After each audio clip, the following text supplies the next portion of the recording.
Each spring, CMC hosts its annual Maximum Man Conference. This 2-day, men-only event is designed to equip, empower, and encourage men. Now, enjoy this message from lead pastor Ashley Ellison.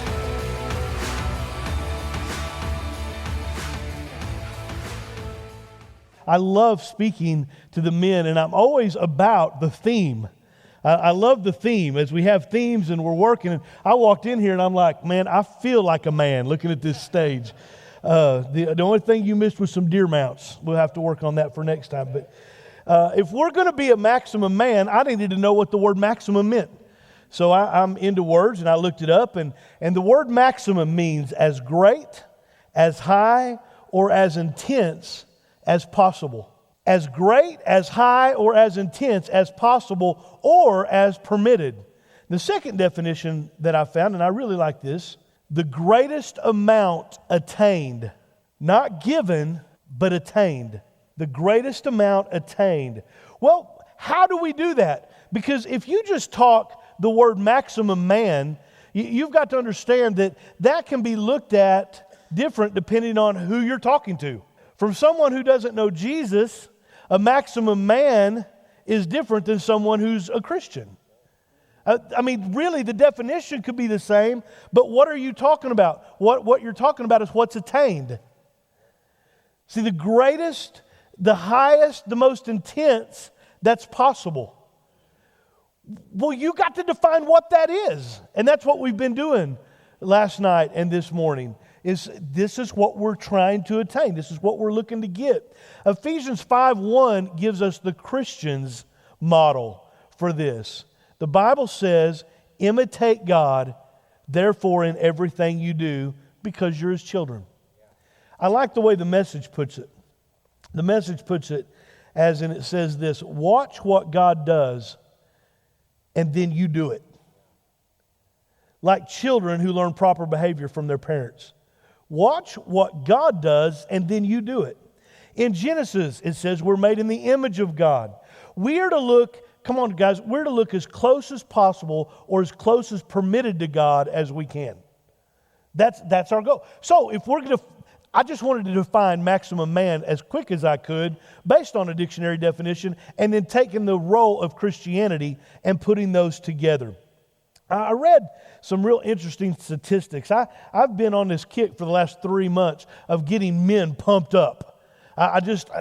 It's been what I've been talking about with friends. I'll go to lunch and we'll talk about, man, the men got to get involved. And I heard this statistic and it just overwhelmed me. It's very interesting. Less than 10% of children who come to know Jesus win their whole family to the Lord. Less than 10% of kids that know Jesus win their whole family to the things of God. Over 10% of women who come to know Jesus, of all the ones that come to know Him, over 10% of those win their family to the Lord. Well, I thought that was real interesting, and then I heard this. Of men that come to know the Lord, 94% of men that come to know the Lord win their family to the things of God. Well, I'm into making money. I'm into investments. I'm into figuring out how I can get the most return for whatever I'm engaging in. And I was thinking about this. I'd be thrilled to make 10% on money in short term. I'm good with that. 10% is a good investment. But if I know of an investment that's going to make me 94% return on my money, that's where I'm going. Here's the thing, the church has developed all its programs around children and women. If we get a hold of this principle and say, well, wait a minute here, we need to have a bunch of men's programs. We get a 94% on men, a 94% return of getting the family and everybody excited about the things of God. And if we're going to grow the church in the world, it's going to take some maximum men. It's going to take some guys who says, I'm in on this, I'm going to be a part of it. See, the best chance we have to increase the church, we got to increase the men. Not only in numbers, but in maturity. So we got to increase the men. And I'm all about the women and the children, and I'm not saying that we shouldn't have programs for them. But it seems like that is where we put all our focus, and we have lost the focus on winning men. Winning men. It's important. The men have quit leading. We've been talking about this. The men need some men to step it up. Men need men. Iron sharpens iron. We need men. The church has the answer. I get that, but it needs to be communicated by the man for the biggest return on the investment. Without men, we're not investing in the highest return. Are you seeing what I'm saying? We've got to invest. So what do we do? What do we do? We've got to get men reestablished biblically, and we got to figure out how to get our most highest, intense, greatest return will be on getting men to their highest point in the things of God. Our families have got to get back to church in our society. I'm just sick and tired of everything in our community revolving around the school, revolving around sports, and I'm for sports, but understand, everything revolves around something other than the church. Well, how did that happen? Men took a back seat. Men took a back seat. Our families have got to take a role change in our societies. The Christian families can no longer continue to submit to our society. We've got to get a different mindset. Families falling apart, guys, is not God's way. It's not. It's just not God's way. The sin and condition of society is a reflection of the sin and the condition in our homes. Let me say that again because I'll make sure you got that. The sin and the condition of society is a reflection of the sin and the condition in our homes. The home is going to have to be the catalyst to bring our culture where it needs to be. The home has to change before the culture changes. You can bellyache and whine about what's going on in your community, but you better get your home fixed. Because it takes that taking place before you're going to see society change. It takes every member of the home taking their responsibility. But understand this, if you go back to the statistics I've already said, the women aren't influencing the men. The women aren't doing it. The kids are not influencing. The person who's going to have the influence is the man. The man is the one that has the influence. So if you get a hold of that, all of a sudden, if we're going to bring our homes and get everybody taking their rightful responsibility, you got to win the man. You got to win the man.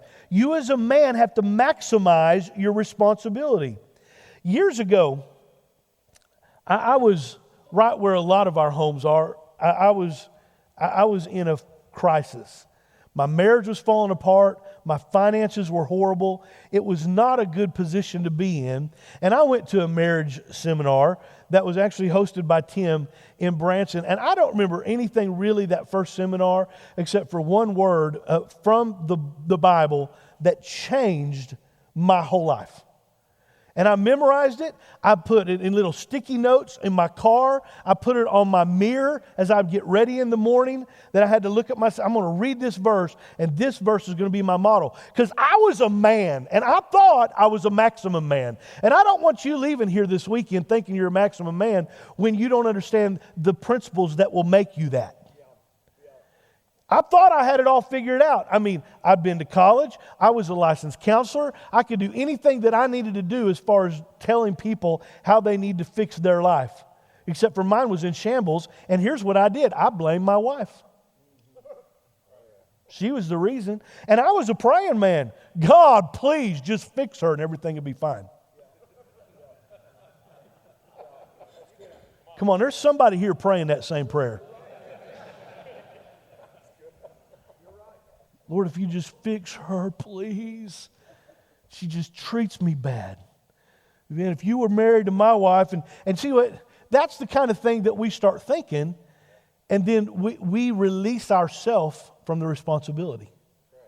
But here's the verse that changed me. Psalm 127, verse 1 says, "Lest the Lord build the house, they labor in vain who built it." It's all I heard that first marriage retreat. And I thought, okay, big boy, you think you got it all figured out. Here's your problem. You're trying to build something that you don't have the ability to build. I have it, and if you will get a hold of who I am in your life, and I thought I kind of had it figured out. I'd made some commitments. I made some commitments to him. Countless topics being covered this weekend on how to maximize your life. But I want to talk about the commitment that you have made to the Lord today. Commitment's a big word. You committed to be here this weekend or you wouldn't be sitting right where you're at. You made a commitment. You had to go. You had to leave everybody else and go. Everyone knows somebody who's highly committed. My wife's grandparents just celebrated 70 years of marriage. I thought, that is just phenomenal. 70 years of marriage. It takes a couple of things to make that happen. One is you can't die. And both of you, you both got this. But 70 years of marriage. They're in their 90s and married, and I am blown away with their commitment. I know several people who were in the same job for 40 or 50 years. That's commitment. I think about the word commitment. A pastor serving a particular church for 40 years. I know several pastors, 30, 40 years, been in a church. One of them sitting here on the front. Been in the same church for that long. The average pastor makes it less than 4 years, statistically speaking, in a church. Commitment is rare these days. It really is. Because we are able to point out the few that are like, wow, that's amazing that they made it that long. Well, that's just commitment. That didn't used to be the wow, that used to be the norm. People commit to things and then they back up, they back out, they don't show up. Marriage is something few are committed to. Dads aren't committed to their kids. Pastors are not committed to their church. And guys, people aren't committed to the Lord. That's the problem. See, without a commitment to the Lord, you're going to have a hard time committing to anything about the Lord. The commitment to the Lord has to be first.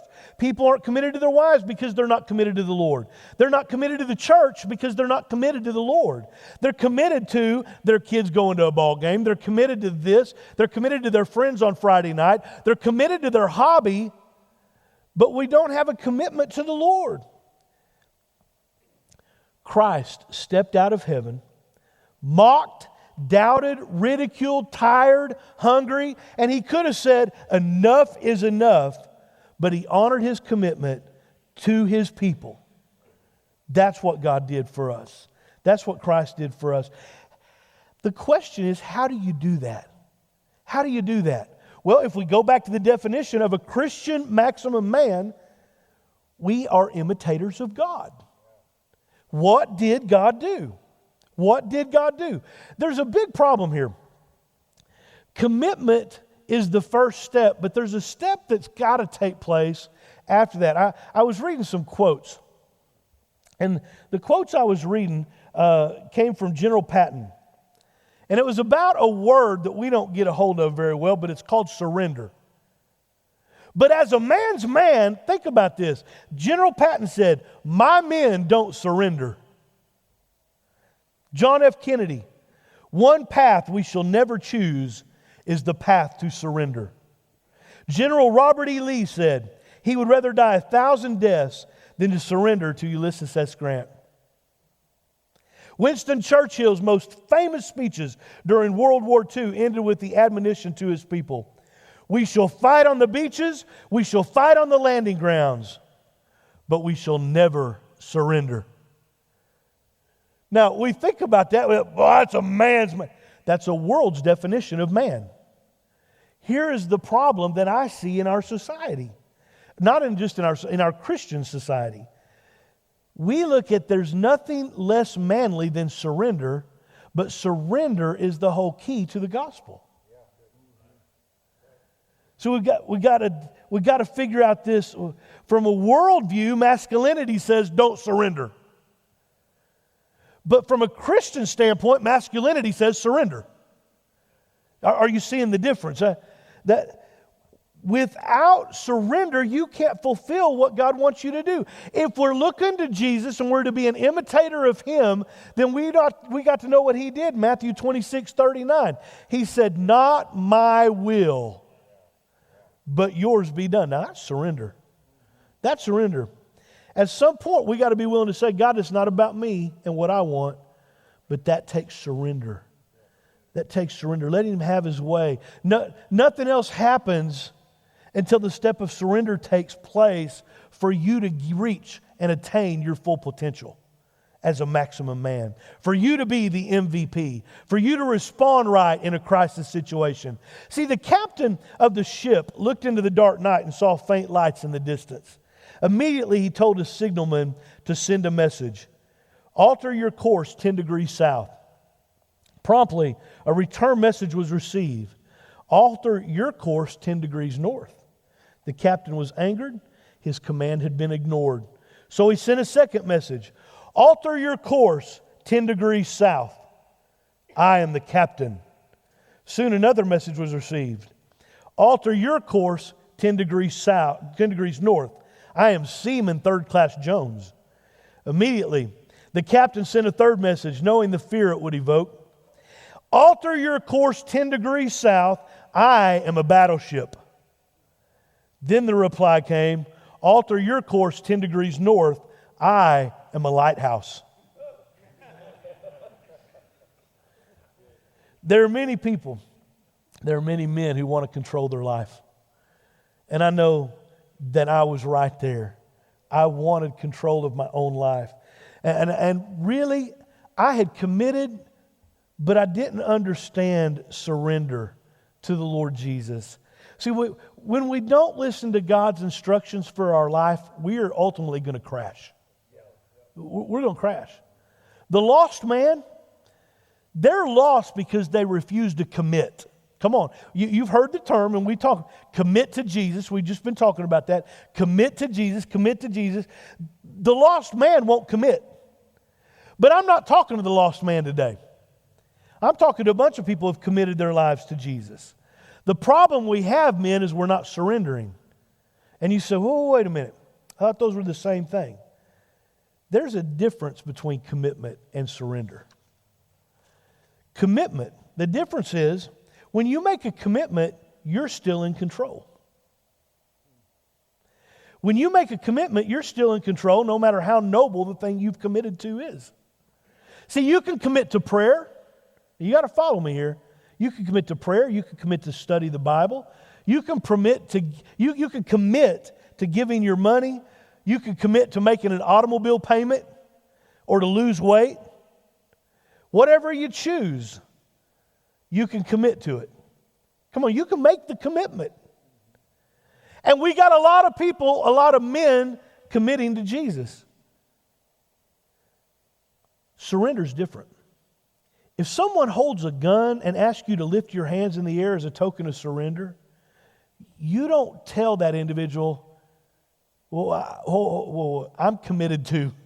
You just lift your hands and surrender. So that's what you don't say, whoa, I've got all these other commitments. You just lift your hand and surrender. Are you hearing me? You just surrender. Not 100, well, I got this commitment. Oh, no. Yes, sir. But we don't see surrender the same as commitment. And therefore, when something interrupts our Sunday, when something interrupts our Bible study, when something interrupts what we're supposed to be doing God's way, we forget the attitude, we just change our commitment. Life's daily about surrendering your will.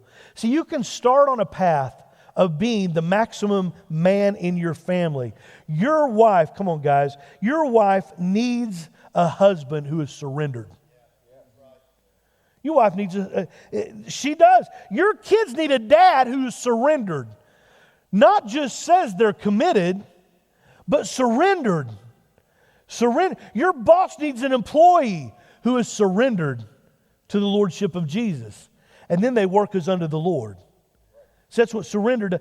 This has to happen daily. You know, I was thinking about this, and this is easy to talk about, but it's not the easiest thing to do until you get this as a daily part of your life. You daily have to surrender. But you can't surrender until you really know what you're surrendering to. Think about that. You can't surrender unless you know what you're saying, because this isn't about holding a gun to your head. This is a willing surrender. This is a willing lifting my hands. But until you daily have Him in your life, then you don't have Him there to submit to. You'll submit to everything. Jesus said, not my will, but yours. Boy, I've thought a lot about this. I prayed and meditated this verse. Very few short words. Not my will, but yours. How did He do that? How did He say, not my will, but yours be done? How did Jesus do that? I've just thought and thought. Come on, how did He do it? Here's how. He knew God's will. Not my will, but yours. He had a check, he had a thought, he had some. The way He said, it's not going to be my way, is He knew the other way. That's what we're doing here. We're learning the other way so it doesn't have to be our way. That's what we did last night. That's what we're doing this morning. Jesus said, not my will, but yours. What I'm wanting to do is get a bunch of men who imitate God and say, not my will, but yours. Surrender. That's what we've got to be doing. We have to surrender. What does a man look like who is looking like Jesus? What does a man look like who's looking like Jesus? You got to know Jesus before you can know what to look like. So there's got to be some daily Bible study. There's got to be some in the Word. There's got to be some time in prayer. There's got to be some time with family. There's got to be all of this. But until you learn who Jesus is, then you open yourself up to a lot of other options. What I'm trying to say today is you get to the point where you've surrendered and there is no option about church. There is no option about Friday night. There is no option about... See, surrender means no options except for who you've surrendered to. Commitment means I'll honor that as long as I want to. See, I'm committed to paying the bill until I don't, and then they can come get it. So I made that commitment, but I'm stepping out of it. We have a society right now that has dumbed down commitment.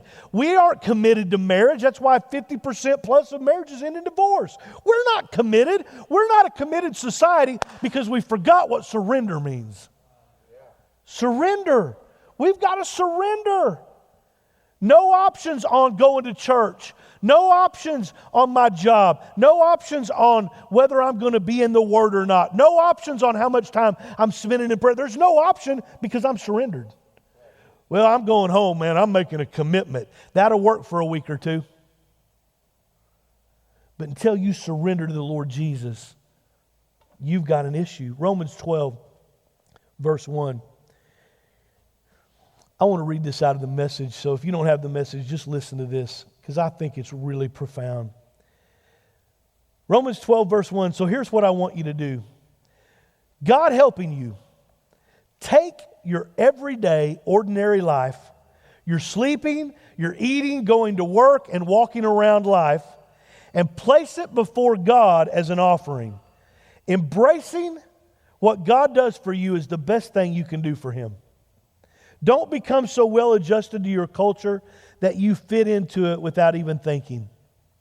Instead, fix your attention on God. You'll be changed from the inside out. Readily recognize what He wants from you and quickly respond to it. I like that. Readily recognize what He wants from you. How do you do that? By spending time with Him. Readily recognize. You don't know what He wants from you if you ain't talked to Him. You don't know what He wants from you if you haven't been in your Word. Readily recognize what He wants from you and quickly respond to it. Unlike the culture around you, always dragging you down to its level of immaturity, God brings the best out of you, men. Develops well-formed maturity in you. If you want to be the maximum man, you got to allow God to develop you. But the way you do that is be in church. Be around men that are godly. Watch who you're hanging with. Get in your Word. Our church just started we're starting on Monday morning. Our church gave out a bunch of men's devotion books. And we're all as men, our whole church as men are going through this devotion book starting on Monday morning, reading, getting involved. We got to take a step, and there's got to be a maximum man that's going to step up and say, I'll take responsibility here. We got to grow some men. What are you going to do when you leave here?